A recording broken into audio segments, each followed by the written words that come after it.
Magandang oras sa inyong lahat. Nais kong humingi ng paumanhin kung masyado na pong delay ang aking update.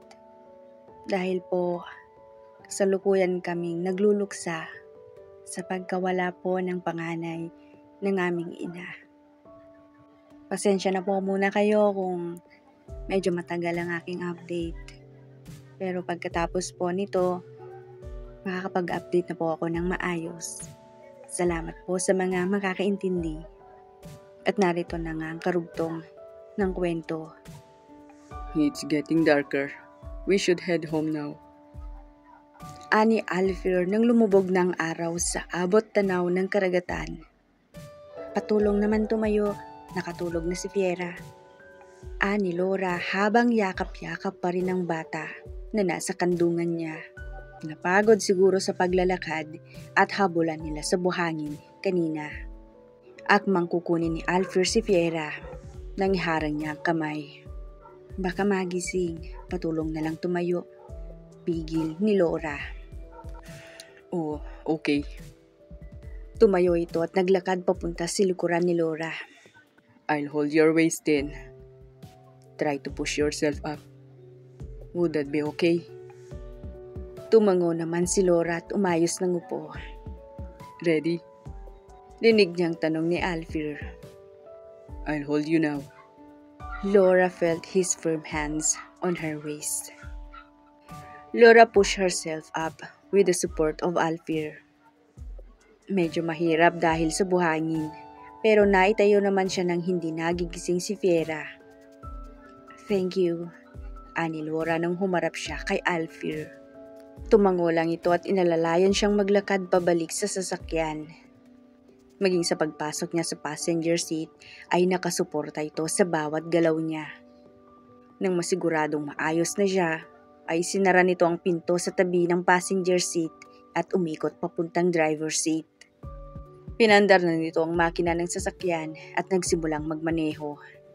Nang masiguradong maayos na ang lahat. Habang tinatahak naman nilang daan pa uwi, ay may tumawag sa cellphone ni Alfir na nasa dashboard. Susan ang nakalagay sa caller's ID. Mabilis na sinagot iyon ni Alfir. Yes, sir. Senyorito, kailangan niyo pong pumunta rito. Nahimatay si madam. Natatarantang pambungat ng taong nasa kabilang linya. Napansin niyang natigilan si Alfir sa narinig. What? Where is he now? He said it in haste. Medyo bumilis rin ang tagbo ng sasakyan. Narito po sa kwarto niya. Tugon pa ni Susan na nasa kabilang linya. I'll be there. Sagot ni Alfir bago naputol ang tawag. Anong nangyari? Sinong nahimatay? Hindi mapigilang itanong ni Laura nang mapansin ang hindi mapakaling galaw ni Alfir. Sinubukan niyang abutin ng sangkamay nitong nakahawak sa steering wheel para pakalmahin ito. He immediately seized her hand and intertwined their fingers. She somehow felt the tension shrunken from his body. Everything will be okay, Alfie. Sabit pa niya rito. Hindi na nagsalita si Alfir at sa daan lang ang paningin habang hawak-hawak pa rin ng isang kamay nito ang kamay niya. Kahit nakakangalay ang posisyon ni Laura dahil kay Fiera, hindi na lang siya nagsalita at hinayaan na lang ang mag-ama. Medyo malayo ang biyahe nila Alfir at Laura dahil nasa bukiring parte pa ng syudad nakatira ang kanilang pupuntahan. Ipinagpasalamat niya na lang na wala masyadong sasakyan sa daanan dahil medyo may kabilisan rin ang pagpapatagbo ni Alfir sa sasakyan. Nang gumalaw si Fiera sa kandungan ni Laura, ay mukhang natauhan rin si Alfir. Kaya bahagyang binagalan niya ang pagpapatagbo na pinagpapasalamat ni Laura. Ilang saglit pa ay lumiko na sila at tinahak ang isang daanan na pinapagitnaan ng mga kakahuyan. Bawat mataas na puno naman ay may nakakabit na ilaw na nagbibigay liwanag sa daan. May natatanaw siyang mataas na gate sa hindi kalayuan. at nang makalapit ang sasakyan, bumukas ito sa tulong ng isang gwardya. Tuloy-tuloy na lang sa pagpasok ang sasakyan. Magkalayo ang bawat villa na may iba't ibang arkitektura. Muling lumiko si Alfie at diretsyong ipinasok ang sasakyan sa garahe. Nang patayin nito ang makina, ay nauna na itong lumabas at pinagbuksan sila ng pinto. Akmang kukunin nito si Fiera sa kanya, ay umiling siya. Sige na, mauna ka na. Susunod kami. Ani Laura kay Alfie. Imbes na mauna ito, ay tumabi ito sa kanya. Let's go together. Sabay silang lumabas sa garahe at tinahak ang garden pathway, which led them at the entrance of the luxurious villa. Hindi magkalayo sa style ng mansion ni Alfie ang villa na pinasok nila. Napakaganda at napaka-unique ng style ng mga gamit sa loob. Maging ang hugis ng 3 chandelier ay nakakamangha. Senyorito, mabutit na kadating ka. Kayo. Biglang sulpot ang isang may edad ng babae at natigilan ng mapansin siya. Napatingin rin ito sa buhat-buhat niyang si Fiera. Where's Mama? Tanong ni Alfie. I'm here. Thanks for paying a visit. A fine wine woman descent from the staircase. Napakaganda naman ng asawa ni Mr. Alfredo Howard. Nakuha niya pa talagang magloko. Walang boses na komento ni Laura. Mama, you made me worry.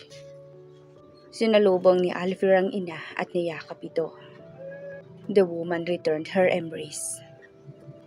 Napatingin ito sa direksyon ni Laura at Fiera, kaya napakalas ito ng yakap sa anak. Mama, how do you feel? Tanong ni Alfie. I feel better. Don't worry. Anyways, you brought your bride-to-be. Tanong nito sa anak habang nakatingin sa kanila. Hala si tita, gusto na yata akong maging manugang niya. Ani Laura sa kanyang isip. Nilingon sila ni Alfie at saka lang nito naintindihan ang sinabi ng ina. Inalalayan nito ang babae palapit kina Laura. Mama, she's Lorelai Dawson.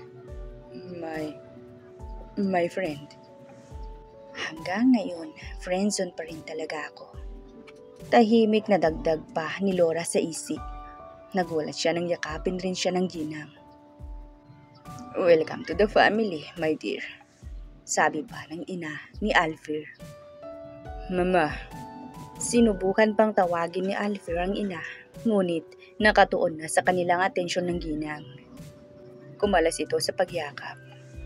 My apologies for not introducing myself. The name is Agatha Lacey Howard, Alfie's mother. I'm glad to meet you. Lorelai Dawson po. Kahit Lay na lang po ang itawag niyo sa akin. Masaya rin po akong makilala ka. Miss Agatha. Ani Laura. Oh, cut the formalities. You can call me Mama.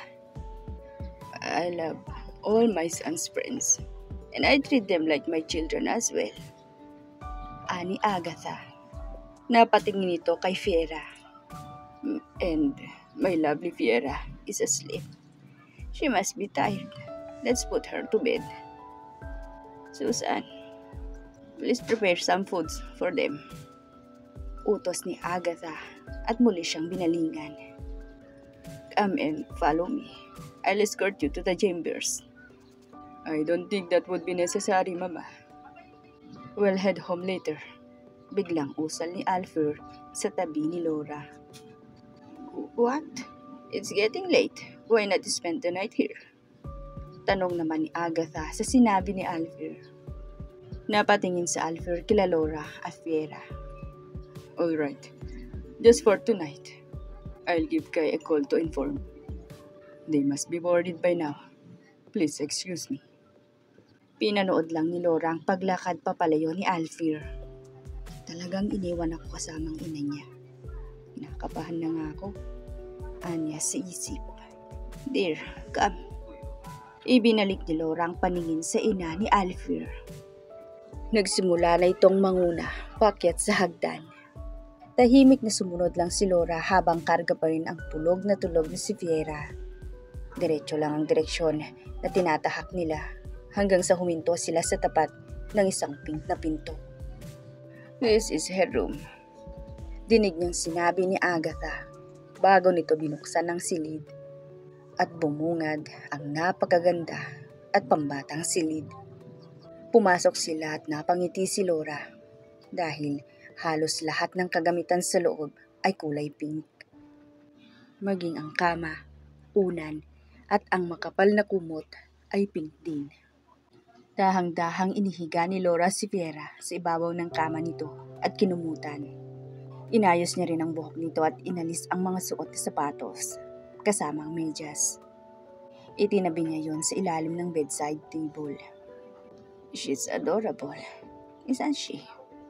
Biglang tanong ni Agatha. Napatango naman si Laura. Napakaganda at nakakatuwang bata. Pagsang-ayon niya. How close are you to her? Tanong ni Agatha at naupo sa paanan ng kama. Napaisip naman si Laura. Masasabi ko namang close enough to act like her mother and friend na rin at the same time. Si Fiera kasi yung batang hindi mahirap mahalin at alagaan. Sa unang pagkikita pa lang namin, nakuha niya na agad ang loob ko. And I got attached to her nang mabigyan kami ng chance na magkasama. I would play with her, help her with her studies. I could even tell a tale as she goes to sleep. And I would sleep next to her if she wants to sleep in my chamber at Alfred's mansion. Do you live with him? Tanong ni Agatha. Mukhang wala siyang nabanggit sa kanyang ina. Ani Laura sa kanyang isip.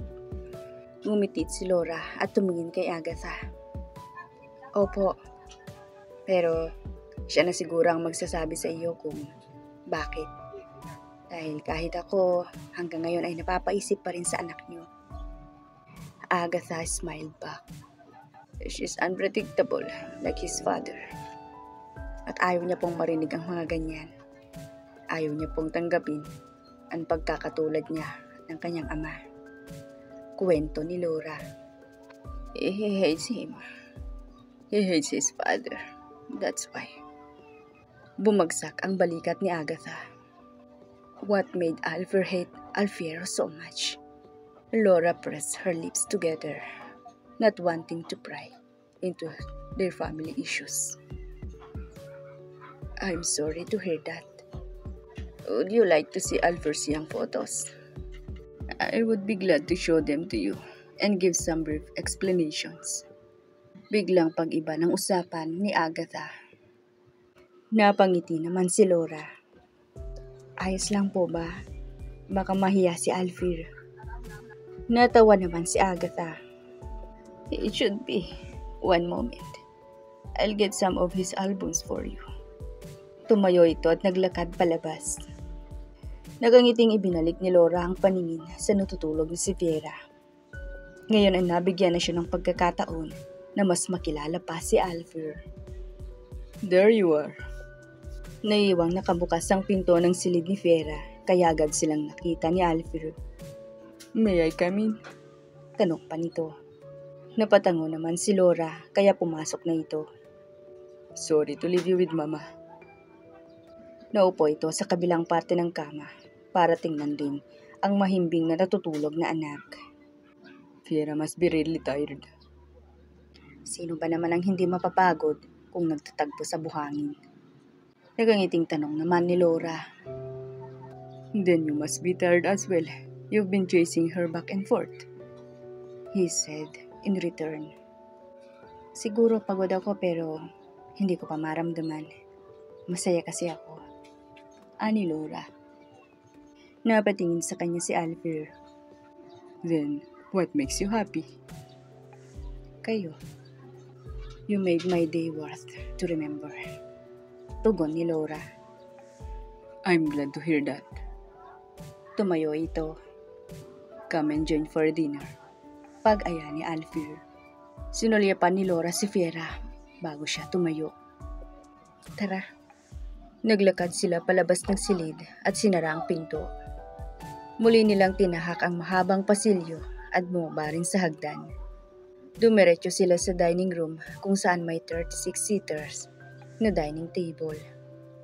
Laura was awestruck by the flaunt of luxury. It's too big for just for both of us. Ani Alfred nang mapansin ang reaksyon niya. Would you like to relocate our dinner? Umiling naman si Laura. Nako, hindi na. Dito na lang. Okay. Ipinaghila siya nito ng upuan. Please have a seat. Naupo naman si Laura at tumabi sa kanya si Alfred. Nakahanda na sa harap nila ang mga pagkain, kaya nagdasal na lang sila bago magsimulang kumain.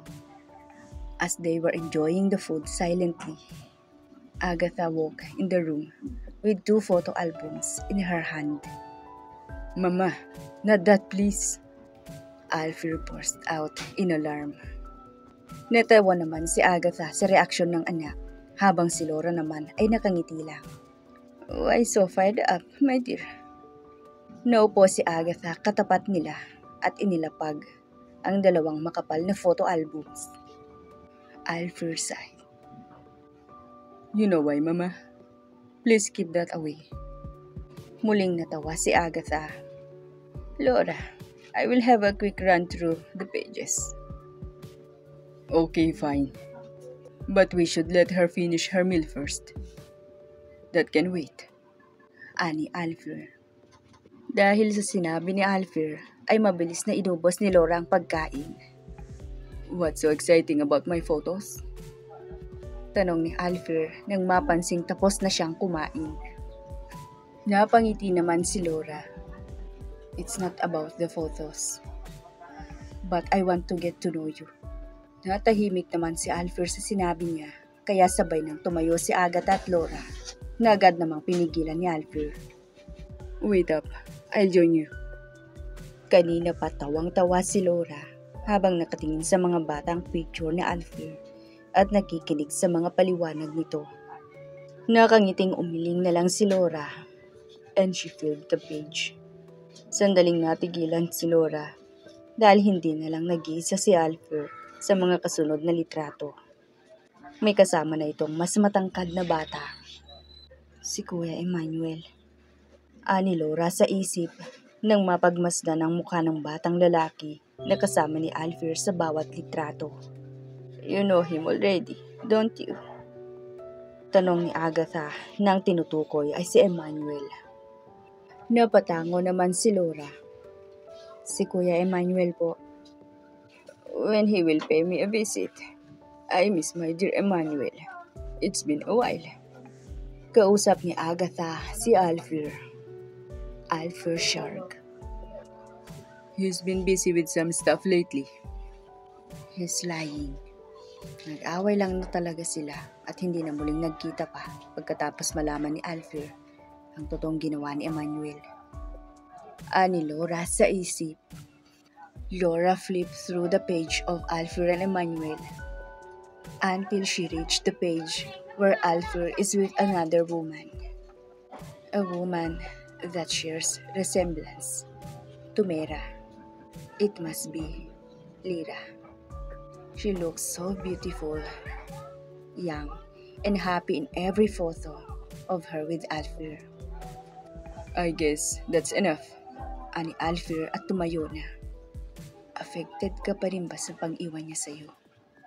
Gustong itanong yon ni Laura pero ayaw lumabas sa bibig niya.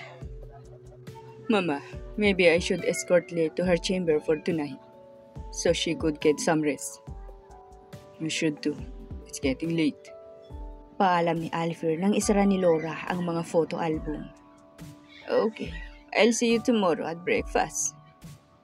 Ani Agatha at tumayo na. Kaya gumaya na lang din si Laura. Leave it there, Leigh. Let's go now. Ani Alfred at nauna nang naglakad. Good night po, Miss Agatha. Kumaway pa si Laura sa ginang bago tumalikod. Tahimik lang sila ni Alfred habang umakyat sa hagdan. Maging tahakin nila ang tahimik at mahabang pasilyo ay hindi ito lumingon sa kanya. Huminto sila sa katabing silid ni Fiera. If there's anything that concerns you, I'd allow you to ask a question. Biglang usal ni Alfir. Kanina, bakit wala akong makita ang picture niyo ni Mr. Alfiero Howard? I mean, I don't see any family pictures. Isa pa yon sa nagpapagulo sa isip ni Laura. There's never been one like that, Lay. How can I have a family picture if the family itself doesn't even exist? Tugon iyon ni Alfir na ikinatahimik ni Laura. He opened the door. This will be your room for tonight. My room is beside yours. So if you have any problem, please let me know. Thank you and good night.